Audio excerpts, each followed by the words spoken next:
Hello, everyone, and thanks for joining us. Today we're back with singer-songwriter and author Ann Buckle. Hey, Ann, thanks for joining us. Hey, glad to be back again. Glad to have you back. And today I want to talk about songwriting and your album with you.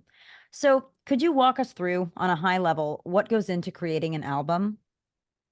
Oh, wow. So much. Well, here's the final product, album on vinyl. This is actually my first time doing vinyl record, which is just kind of a lifetime goal of mine.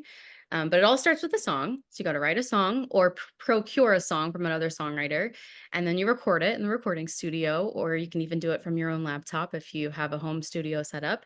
And then once you have it mixed, mastered to your liking, then you put it onto a distribution channel, and then it's out in the world. And then if you wanna press vinyl, that's a whole 'nother thing.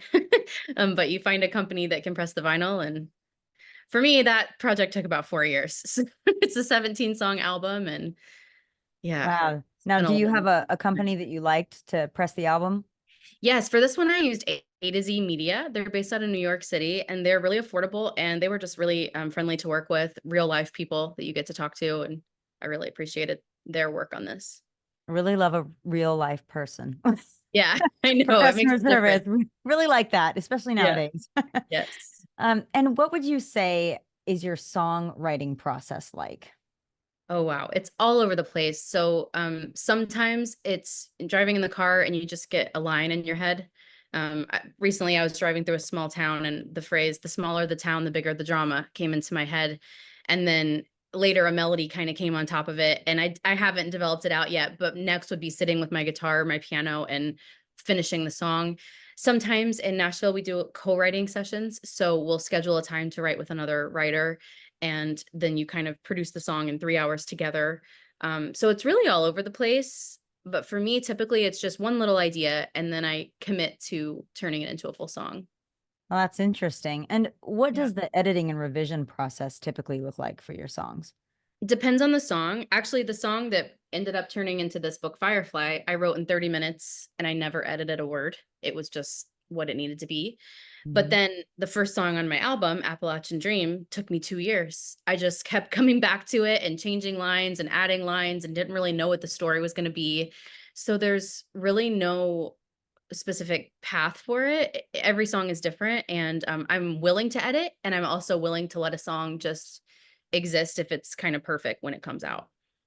Yeah, that's great insight. I think that it's very similar to a book where Yeah. some books just pop out and then you Yep. edit and then they're kind of done. And then some you wait or you haven't written the final in a Yeah. trilogy, the final book, because you're trying to figure out how you want to end the story and all those things. It Exactly. really isn't right or wrong. There isn't a right or wrong answer. For me, it's not, and I like to just give each individual song the space to be what it wants to be, and just listen to the song in a way. That sounds really, like, woo woo.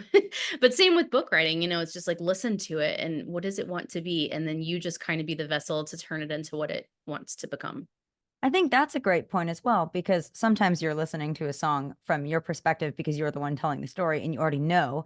But if you kind of table it and then come back and listen to it as someone who's a consumer and you've had that time to, get away from it and get your head out of it a little Yes, more, then it probably helps see it from a different perspective. it definitely does. And how are your albums distributed are they distributed on Apple Music, Spotify, all of them? Yeah, so all of my music goes through a distribution company called AWOL, and then AWOL distributes it to all of the different streaming services: Spotify, Apple Music, Deezer, Tidal, everything that's out there. And then for a physical product, I don't have a distributor as an independent artist, so I just have the copies myself in my studio, and then I just sell them at shows, on my website, on Amazon, through my own seller shop. Excellent. Well, Anne, thank you so much for that wonderful insight on songwriting and creating an album. Yeah. That's all the time we have for today. Thank you, everyone, for tuning in to today's interview with singer, songwriter, and author Anne Buckle. Be sure to check out our website for more videos. Wishing you all a fulfilling and successful writing journey.